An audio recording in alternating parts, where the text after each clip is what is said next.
If you want to see more videos and interviews like this from influential people in tech, finance, and sports, subscribe to the channel and make sure you hit the bell to be alerted. And go a step further and join the YouTube and membership area for early releases of videos like this. I'm out of here. Ha! It's your boy Crypto Blood, and welcome to another Kicking It session. I've got a returning guest, Ted Siedle. He is the #1, the biggest whistleblower in history, I think in the world. We'll get into the details on that one here. But Ted, so great to have you back today. Why the song Harold Melvin and the Blue Notes Wake Up? I think we do need to wake up in America. A lot is going on. I don't know how much you want to get into the political side of things. Maybe we need an equalizer for this voting stuff that's going on around the world, but around the country. But why the song Wake Up, everybody? Well, I chose it because it's, as it says, is if you're going to change the world, you've got to get out there and do it. And there's a group that we're going to be talking about in Ohio. 38,000 retired teachers in Ohio have put together a crowdfunding effort to have a forensic audit of their pension, which it really needs. The pension really needs auditing. And so this is a grassroots effort started by this group of retired teachers, the Ohio Retired Teachers Association, ORTA it's called. And so they're really trying to change things. And so that's why I thought Harold Melvin, Wake Up Everybody was a perfect song for it. Yeah, so guys, if you don't know, Mr. Siedle is, again, the biggest whistleblower. I've had him on 3 times now. First time was talking about that very 2 cases he's done with the CFTC and the SEC. Both of those cases he won, both the largest in history. Okay, so the guy knows what he's talking about. He knows what he's doing, and he specializes in pensions, state pensions. So we're going to talk to him today about the situation going on in Ohio. How serious is it? Because from what I'm understanding, Ted, they're looking to get COLA back into the, I don't know, tell us a little bit about what that is and how that is hurting the pension holders right now in Ohio. And then maybe we can talk about other states that maybe you're looking at as well. Sure. Well, what's going on in Ohio is happening all over the country. There's over I think 4 trillion in pension funds. There's over 4 trillion in money in state and local pension funds, and the workers are being asked to cut their benefits that they get in order to make the pensions more sustainable. And what I found, and I've written extensively about in my book, Who Stole My Pension, is that these state pensions are being grossly mismanaged, and cutting the benefits paid to retired teachers is not going to improve the health of these pensions. So what the group in Ohio wants is to have an investigation done and see whether cutting their cost of living adjustment, their COLA, is really necessary, or is there something else going on? Gotcha. So how bad is it for Ohio right now as far as their shortfall? What is the shortfall looking like in Ohio with their pension? I don't really have the specifics on the Ohio fund because I haven't started an investigation there yet. Okay, got you. But this is a group that's of teachers in Ohio that have decided that they want an investigation done of their pension, and they want an expert of their own. This pension fund is paying millions of dollars a year to have experts tell them that what they're doing is right. And so this group wants an expert of their own for a second opinion. And so getting a nationally recognized expert to give a second opinion, an opinion that's every bit as valid as the opinion that this pension fund is paying millions of dollars for, is important. And I think that we will find that there are a lot of questions to be asked. There are a lot of red flags at the pension already. Right. So they have this site, guys, and I saw on here before getting on, Ted, that non-members can also donate. Is that correct? That's right. And in Ohio and in other states, the non-pensioners may want to contribute because these pensions are supported by taxpayers. So what we call stakeholders in these pensions are taxpayers who pay into these state and local pensions, and the workers who pay into them. So it can be just as important to taxpayers that they ensure that the pensions are being run properly. Okay, gotcha. So I'll leave a link, guys, in the description or pinned at the top of this video, so you guys can go check out. If those of you who live in Ohio, you have to live in Ohio though to donate. Is that correct? No, you can. No.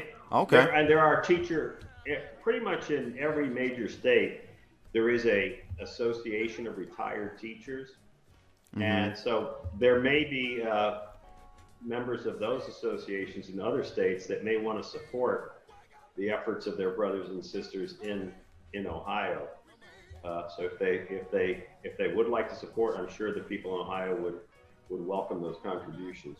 Yeah, because right now it looks like they've got about 14,000. Their goal is 75K, so they're not too far off. I don't know if there's a deadline on this, but definitely check it out. We're going to get into the nitty gritty on this whole situation with pensions. I've had Ted on in the past. As I've stated at the beginning of the video, we talked about the pensions and which ones were in dire straits. I think Illinois was bad, and maybe he can update us on, what's going on now. What are you working on right now, Ted? What other cases are you working on right now? Well, I just completed a forensic investigation of the city of Cranston, Rhode Island pension fund, and that's public, that people can read about. And I'm doing a lot of very interesting work with whistleblowers, some very exciting whistleblower work. But when you talk about pensions that are in bad shape, there is actually a list of the top 20 worst funded state pensions, and those include pensions like Illinois, Kentucky, and so it's well known that there are many major pensions that are hugely underfunded, and the money's just not there to pay the pension benefits that have been promised, and the management of these pensions is being corrupted by pretty much Wall Street. Wall Street is looting these pensions, and that's by the way, the subtitle to the book I did with Robert Kiyosaki. It's Who Stole My Pension? How You Can Stop the Looting. Yeah, that was a good book. I remember when you and Robert came on and talked about it. It was a great interview having you guys on. What's the feedback from that book? How are people appreciating that book? Oh, the book has really been very helpful because we talk about in the book the idea that people participating in these pensions can become empowered and do these forensic investigations. I have another investigation that's coming out very soon that's going to get a ton of publicity. I can't talk about it just yet. Okay. But it involves a lot of well-known celebrities, let's say. And so the book is getting the word out that you can take control, become empowered, and get together with others and demand a forensic investigation of your pension. You don't just have to sit back and hear that the money's running out and you may not get the pension benefits you've been promised. You can be proactive, get together with others now through crowdfunding on the internet, and get a second opinion. Ask experts to weigh in on whether the people managing your pension are doing it properly, or is Wall Street looting the pension, which is all too often the case. I mean, Wall Street seems to be looting everyone's pockets, even those in the 401k. Do you cover like the 401k sector as well, or you focus solely on the pension side? No, we very much cover the 401k sector, and the 401k sector is we're seeing right now, since COVID actually, a explosion of lawsuits in alleging excessive fees, conflicts of interest, mismanagement. There's a tremendous amount of litigation that has been instituted since COVID over the last 6 months. Hundreds of cases challenging some of the largest 401k plans. And I bet you I know why, Ted, because the Fed has been pumping so much money into these markets, right? So the whole point of being in a 401k is to beat the index. But it's very hard to beat the index funds when it's just going straight up, right? Is that kind of what people are realizing? Like, wait a minute, I'm in the 401k and my returns don't reflect the S&P 500. My returns don't reflect the Dow Jones. Is that what you're seeing as a commonality as far as across the board with complaints, or what are you seeing on your end with the 401ks? Well, you're absolutely right, but there's two components. The actively managed 401k funds that stock pickers are picking stocks. Those are actively managed 401k funds are underperforming index funds hugely. So most 401k investors are doing badly. But the other thing about actively managed mutual funds in 401ks is they charge much higher fees. So these cases are focused on the fact that 401k plans are not offering the lowest cost investment alternatives. And it just so happens that the lowest cost investment alternatives are actually the best performing. So it's a double whammy. You're paying more and getting less. Oh man, that sounds like Wall Street. Wall Street.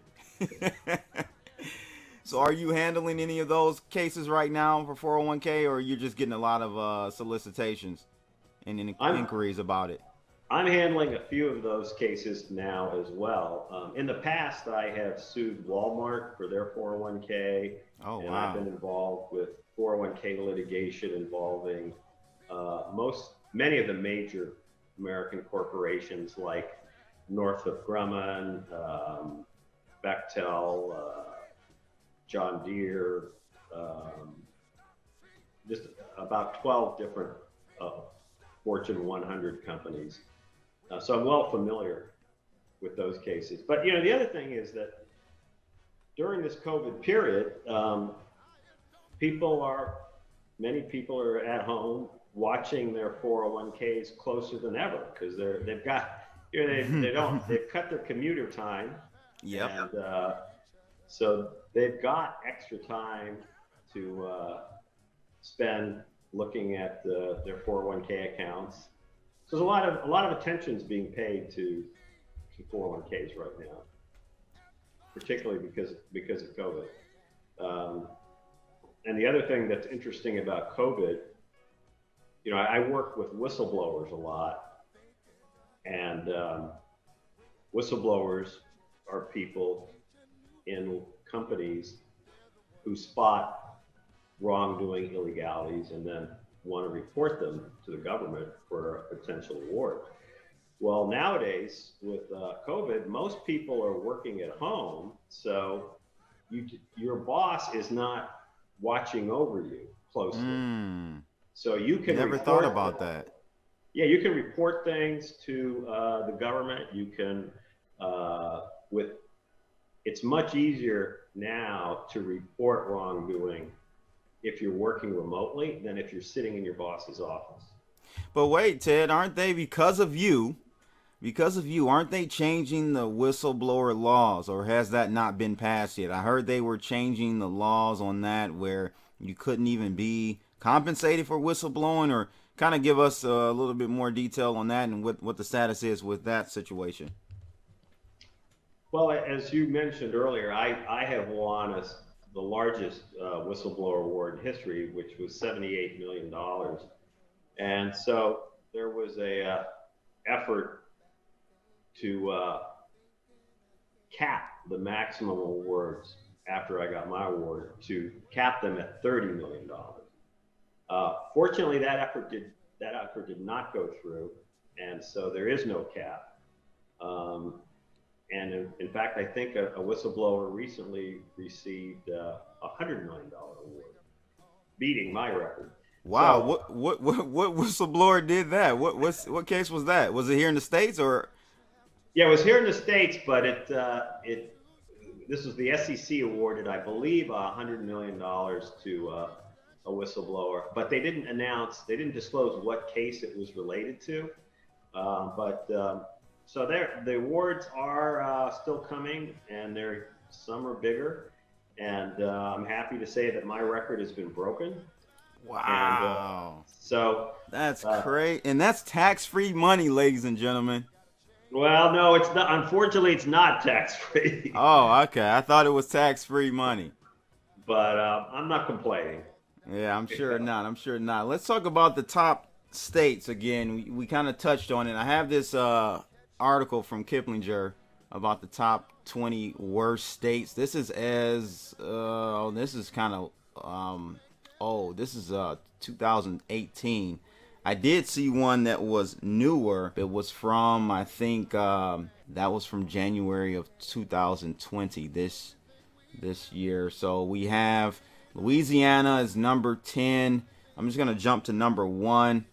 And they currently have, Ted, number 1 being Kentucky. Does that align with what you are seeing? Absolutely. Kentucky is in terrible shape. And the funding level in Kentucky was, I think, around 12%, which meant they had 12 cents in the pension for every dollar they had promised in benefits. And we believe post-COVID, Kentucky may well slip into single digits, so under 10% funding. Now, Ted, come on now. Can they ever? I just don't see them ever catching up. Oh, no, they can't. At that level, they can't. They pretty much become what they call a pay-as-you-go system, where every year you take in money from taxpayers and current workers and pay it out immediately to retirees. Oh, that sounds like a Ponzi scheme. Well, it's not quite a Ponzi scheme, but there's no investing going on at all. You are taking money from one group of people and giving it to another group of people. Ted, that's a Ponzi scheme, Ted. I didn't say that, but that's what it is. They're taking money from one group, not investing it in the stock market, but then immediately handing it to pay off other people. Man, so we have number 2. This is surprising. New Mexico. I mean, I don't know. I've just never even thought about why is New Mexico in such a bad situation. Are you following them? No, New Mexico is one I have paid very little attention to, actually, and I'm kind of surprised that's on the list. I generally think of Kentucky and Illinois and so we do have Rhode Island, number 3. Yeah, Rhode Island, I've done a lot of work in Rhode Island. And Rhode Island is a case where the governor of Rhode Island about 6 years ago, told state workers that the pension was in trouble and the only way to fix it was to cut the COLA benefits paid to the state workers. And so she pushed through legislation to do that. But what she didn't tell people was she was then going to take that money and gamble it in hedge funds, which she did and lost $1 billion. So basically, it was a wealth transfer. The money was taken from workers, given to Wall Street to gamble in hedge funds. They lost it all, and the pension fund is in worse shape now than it was before they cut the benefits. So didn't she have some relationship with the hedge funds that she was dealing with? Is that case? Absolutely. The hedge fund guys gave a ton of money to her campaign. Gina Raimondo. She's now the governor of. She's on her way out as the second-term governor of Rhode Island, who's done a terrible job. How aren't these people in jail, Ted? I just don't understand I put out a tweet a couple of days ago, and maybe this is extreme, maybe not. The remarkable thing was about a week ago or 2 weeks ago, the Biden campaign floated her name out as Oh potential my god. Treasury Secretary. Oh, So I said, Ted. I said making her Treasury Secretary made about as much sense as putting Dracula as a head of the blood bank. This woman is completely incompetent in financial decision making. She does nothing but cater to Wall Street. Wait a minute. So she'd be disastrous. Wait a minute. I didn't even know this was being floated around. What is going on in America in 2020, guys? I don't understand. I want to show you guys this tweet, and I put this out. I said China. I said it like our current president. China seems to at least get something right. I promise wealth distribution would even out of Wall Street lives where we're on the line for fraud and greed. So this guy, or in China, this chairman was actually sentenced to death for mismanaging billions of dollars from a company. And I didn't know that this was a thing until I interviewed a gentleman that had a blockchain startup. He's in South Korea, and he was actually jailed for many years, and everything was stripped from him. He had a public traded company. He mismanaged a lot of the funds, and he almost was sentenced to death, but they took everything from him. He actually owed millions of dollars, $20 million. He's in the hole. He's still trying to pay that off. He did severe amounts of time in jail. Why don't we do that here? We need to have that type of accountability here in America. It's just getting worse and worse, Ted. What are your thoughts? Well, that's just not the American way. In America, nobody goes to jail, nobody admits guilt, and nobody ever pays back all the money they stole. So that's the way that's the American way, is that companies will agree to pay a small fine, and they will, in the same breath, say that they are not admitting any wrongdoing. And the small fine, if you steal $1 billion, you get fined $10 million. So it's always worthwhile to steal. You never have to pay back all the money. In fact, I'm finishing a new book that Robert Kiyosaki's company is publishing, and it's called How to Steal a Lot of Money Legally. And it talks about these very issues, about how Wall Street steals and never is held accountable. Yikes. Yeah, we've got some serious issues, especially with this current. I don't know your political, which way you swing on that topic, but it just, I think we're at a very critical point in America, seeing what's going on with the election and everything, and now hearing that one of the worst people over pensions in the country is now being looked at to be part of the cabinet. I mean, I don't know where we go from here, Ted. Well, the commentators were saying that her name was just put out there because that she's not seriously being considered for the position, but her name was put out there because she is so friendly to Wall Street that they could then segue into another name, another person who is friendly to Wall Street but not quite as friendly, and that person would sail through the process.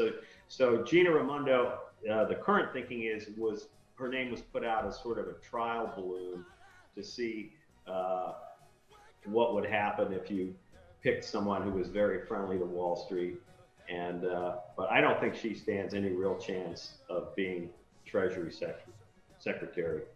Certainly doesn't have any history of successfully dealing with financial matters. Yeah. But I'd like to mention this group in Ohio. I think what they're doing is very exciting. Because this is a large pension system that has a lot of financial problems, is under a lot of strain, and it's a big pension system. And I've seen. So tell us about this guy, John Schroeder. I believe I'm pronouncing his name correctly. He's the one that reached out to you. How did he find you? Give us that backstory. Well, John, I think is another person who read the book, and he's a Okay. reporter in Ohio, and he has been urging that an investigation be done there for the last couple of years, and finally there seems to be a critical mass, a group that's willing to get out there and promote this. I mean, this Ohio Retired Teachers Association has, I understand, like 38,000 members. These members only have to contribute $2 each to fund this investigation.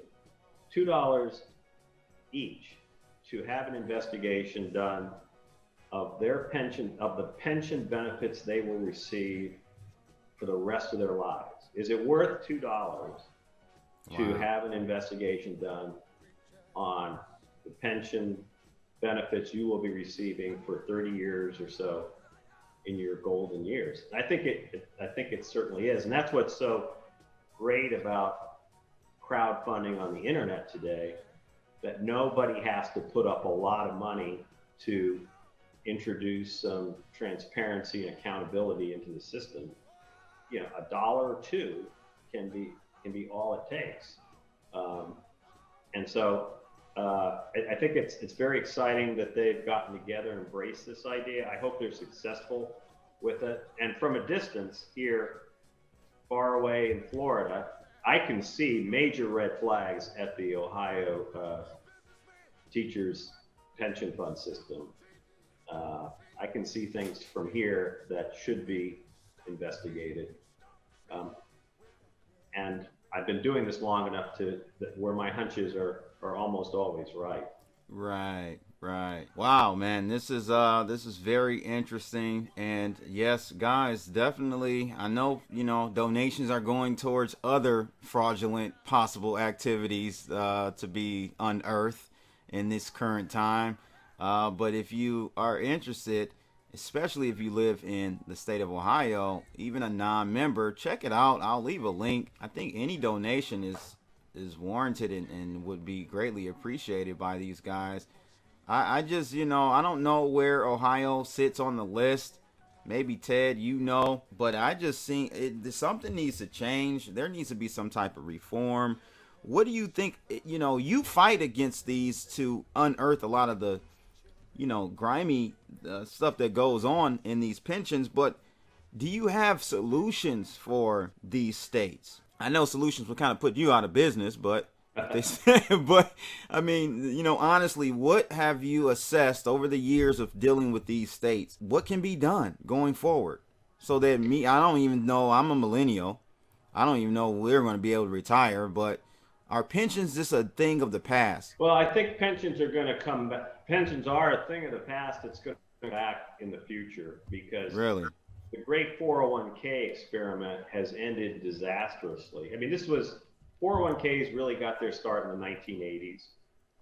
But 401k was supposed to, sorry to cut you off, was supposed to be one leg of a three-legged stool, right? That was the whole moniker, the whole saying. It wasn't supposed to be our only thing for retirement.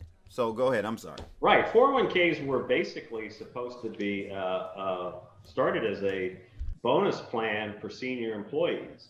And 401ks were never intended to be a retirement plan. So one of the great frauds on the American public was the selling to American workers of the 401k as a retirement plan. It was never intended to be a retirement plan. And if you look at the results, with average 401k balances today of maybe $70,000, there's nobody can retire on $70,000. Interest rates at 1%, you're talking, so it's $700 a year.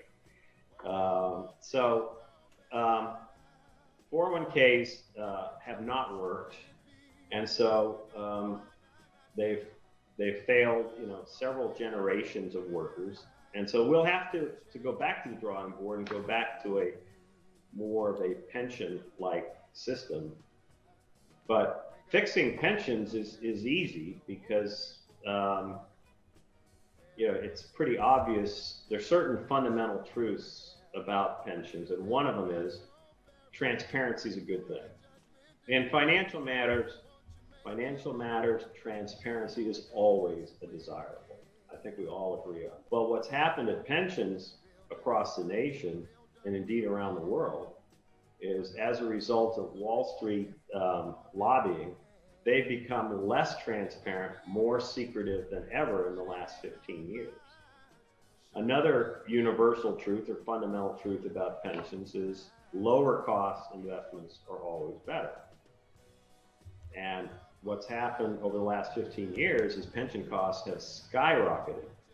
So that's another way we know that by improving transparency, cutting costs, management of pensions can be improved dramatically. And those should be relatively non-controversial ideas. There are other ideas as well, like eliminating conflicts of interest. Most everybody thinks that would agree that conflicts of interest involving the firms handling your money should be eliminated or mitigated. So these are the non-controversial things that could result in fixing pensions that exist and in new pension models that creep up or created in the years to come to replace 401ks. Gotcha. Yeah, that's interesting, and it will be quite a story to look at and read on in the future. Seeing how all this pans out. I'm not convinced of 401ks, and you say that pensions are going to be back in play soon. I just think we as a country can't possibly go back to pensions until we fiscally get ourselves in order. I think there's got a lot of stuff we got to do as a culture here in America, but I don't see that happening anytime soon. Tell us about, before I let you go, Ted, I read your book, Who Stole My Pension, before you and Robert Kiyosaki came on the channel. Tell people about this book. This is a very interesting book because you guys kind of went back and forth telling your story, and it was pretty neat how you guys wrote it. Tell us a little bit about this book and how they can get that. Yeah, well, the book, Who Stole My Pension, I wrote with Robert Kiyosaki. And for anybody who doesn't know who Robert Kiyosaki is, I don't know what rock you're sleeping on. But Robert is the most successful personal finance writer of all time. He sold over 41 million copies of his Rich Dad, Poor Dad series. Mm-hmm. And so he's really been a pioneer in the personal finance genre for decades now. And so what we did in this book was Robert and I met. He asked me he was flying to Florida to take a cruise with a group of several hundred investors, a educational cruise. They were leaving from Fort Lauderdale, and he said, "We're going to be there one night before we leave. Can you come down and speak to us?" So I went down to the hotel in Fort Lauderdale, went up to the stage. He handed me a microphone and he said, "Here, walk around in the crowd and talk to people." And so that went extremely well, because one of the things about pensions is that state and local pensions particularly is everybody's got an opinion about pensions. Even if you don't have one, if you're a millennial, or if you have a 401k, you don't have a pension, everybody has an opinion about pensions. So in talking to his crowd of investors, who were primarily real estate investors, going out on this cruise, they were all keenly interested in their state and local pensions and had lots of questions. From whatever state they were from, they had questions about their pensions. So what we did with the book was that Robert said, let's do a book together on pensions. And so we did that. And so I write one chapter in the book, and then he follows with the following chapter.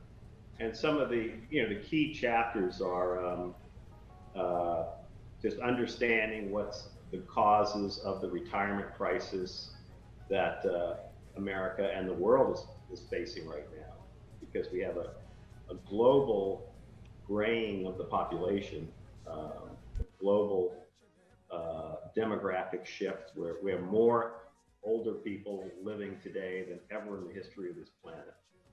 And we talk about how pensions are being mismanaged and how they lie about fundamental things like the fees they pay, the risks they take, and the amount which they, how much they're gambling with pension money. So I think it's a fascinating book.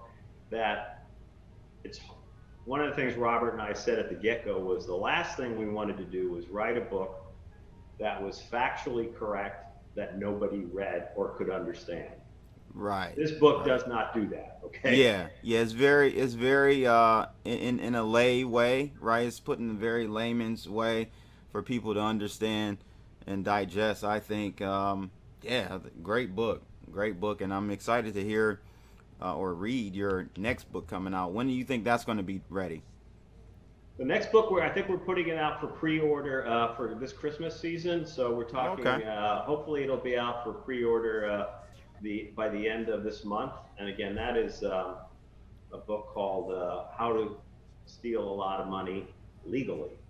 So it's about It's about teaching people who didn't go to Ivy League schools and and didn't land jobs at Goldman Sachs, how those people steal money legally, because that's information you need to know, both to protect yourself and also why should they be the only ones profiting in these ways?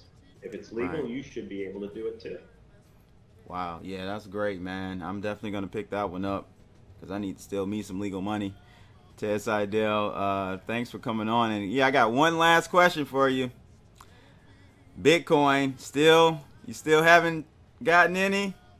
I haven't gotten any yet, but that's on my list of things to do, because I have not done a deep dive into Bitcoin to really understand what's going on. But I hear there's a lot of exciting things going on there, and certainly Robert Kiyosaki is a big fan. Yeah, of he's Bitcoin. finally caught the Bitcoin bug. Definitely hit me up. I'll walk you through some stuff, man, and you definitely should get you a little bit at least. Maybe next time that's what we'll talk about. Yeah, let's do that. Ted Seidel, again, thanks for coming on today. Any last thoughts before we wrap up? No, I just would again like to end with a shout out to the people at the ORTA, the Ohio Retired Teachers Association. I bid you well on this effort to fund a forensic investigation, and I hope you all are able to wrap it up before the holidays. Good luck. Absolutely. Yeah, shout out to them, and that's good that they're pursuing that. I think that's a great thing, man. It's their tax dollars, and they need to have it managed the right way. It's time for a change for sure. Again, Ted, thanks for coming on. Always a pleasure talking with you.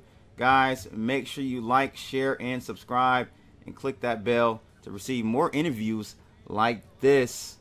Wake up, everybody. Harold Melvin and the Blue Notes. We're out of here. Holla!